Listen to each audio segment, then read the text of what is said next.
10 years in Afghanistan. For 10 years now, ever since the towers fell, the United States has fought a war in a distant land in hopes, it says, of protecting American interests and making the world safer from terrorism. Or again, so they say. So, as President Barack Obama plans to end U.S. combat operations in Afghanistan by 2014, the question remains as muddy as ever. What happened here? There have been some victories and some setbacks. More than 1,522 American service members have been killed. There's been talk of a more stable, safer Afghanistan and frequent, obvious evidence to the contrary. The country's president and United States share an uneasy relationship, and it's very difficult to tell the story of the past decade in a single, concise statement, which is hardly surprising. Over more than 30 years of warfare, there's rarely been clarity in Afghanistan. Actually, it's over hundreds of years. And you can't always tell who's on which side, and sometimes people are in both. Conventional battles are common, as is shadowy guerrilla warfare. Yesterday's enemy is today's ally. Tomorrow, he's an enemy once again. Afghans are dying by the thousands in a conflict which began to free them from Al-Qaida, whose leaders are mostly hiding in Pakistan, a borderline, nominal American ally. America's chapter in Afghanistan's struggle is supposedly drawing to a close. President Barack Obama has said he will withdraw a third of nearly 100,000 U.S. troops by next summer and end combat operations in 2014, with or without even a semblance of a lasting success. Anyway, they should just call it what it is. It is a retreat. And what happens when they see you begin to retreat? Much work remains unfinished even after almost a decade of war and billions of dollars in aid.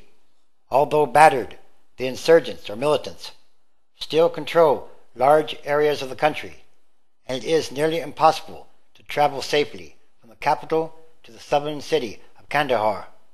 Efforts to establish effective government, especially at local levels, have achieved limited success at best.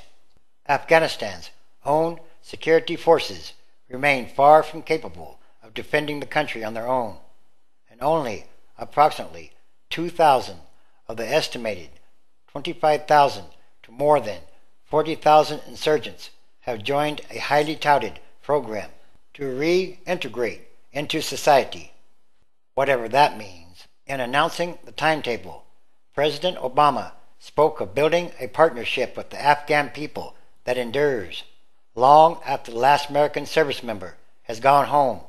His words were aimed at reassuring the Afghans that America would not abandon them, which somehow sounds like echoes of Vietnam, and that pledge was reminiscent of the Soviet assurances to the Afghan clients when they, like the British a century before, concluded that fighting in Afghanistan wasn't worth the cost in blood and treasure and withdrew in 1989.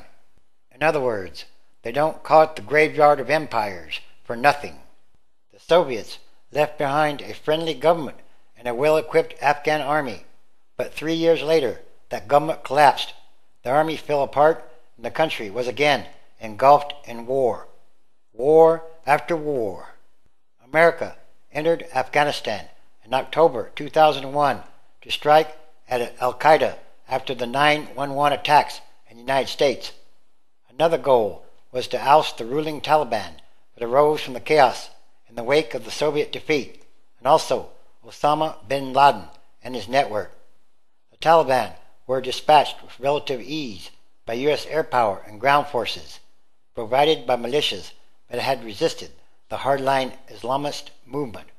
The U.S. and its partners established a government in Kabul, setting the stage for supposed democratic elections.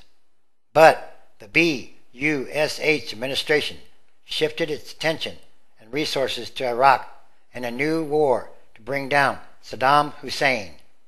Faced with a monumental challenge and limited resources, the Afghan president turned for support to the militias and warlords that Washington had used to oust the Taliban, which in turn created even more problems. So with that, the new government sank into a quagmire of corruption and favoritism, opening the door again to the revival of the Taliban. By 2006, the country was facing a full-blown insurgency. Old alliances shift back and forth, more war than ever before.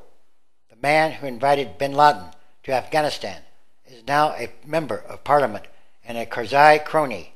The warlord who helped rescue Karzai from fighting in Kabul in the 1990s now leads one of the main insurgent groups fighting his government.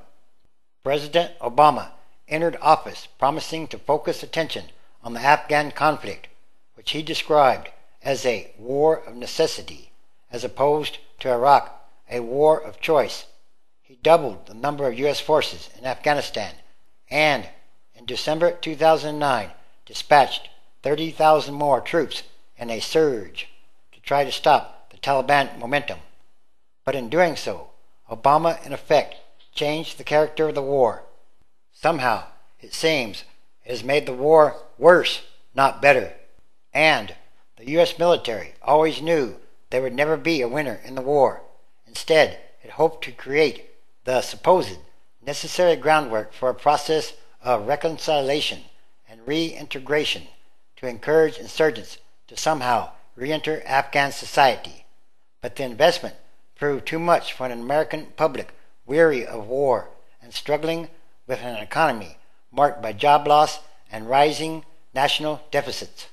Remember, there is also a spiritual side to war. Even with troop reductions, the United States is facing huge expenses if it sticks by Obama's plan, building and funding. A 300,000-member Afghan army and police will cost an estimated $6 billion to $8 billion a year, even after 2014. The United States already paid at least $22 billion in 2010 and 2011 to train and equip the Afghans. The dilemma or curse is that without such an investment, Afghanistan could easily again slip into civil war as it did when the Soviets left 22 years ago. So, preventing that will require not only a strong security force, but a power-sharing agreement among the numerous ethnic groups, including the Pashtuns, from whom the Taliban draw their strength. And, with such a complex ethnic and political landscape, few believe Afghanistan will enjoy peace anytime soon. Many Afghans fear that once the foreign troops leave, just like all the times before, the country will descend into a new civil war. Some Afghans are already rearming in the belief that the Taliban are coming with weapons to take them over. And President Obama's strategy for gradually ending the war in Afghanistan relies heavily on peace talks with the Taliban. But those talks have hardly begun, and even some administration officials acknowledge that the odds of success are slim, most likely very slim. Among the many reasons, it is not clear that the Taliban want to negotiate, or who even represents the organization. The Afghan president has distanced himself from the talks, raising serious doubts about whether the country's leaders would be open to a reprise of Taliban involvement in the political process. And Pakistan, the vital third leg of negotiations because of its ties to the Taliban, is increasingly a wild card because of recent strains with the United States over the drone program on terrorist suspects inside Pakistan. President Obama told soldiers at Fort Drum, New York, that because of you, there are signs that the Taliban may be interested in figuring out a political settlement, which ultimately is going to be critical for consolidating that country. But so far, however, those signs are very hazy at best, according to officials and diplomats. We're at that stage where it's very confusing one senior administration official said, adding that the meetings could not even be called talks at this stage, let alone peace talks. Anyway, how do you talk to people that you've been killing for 10 years now? And what happens when you signal a retreat or that you're leaving Afghanistan? These should be very good questions to ask. Again, these are more signs of the times, the end times, transition days, a continuing, day-by-day process of extraordinary happenings, changes, and events.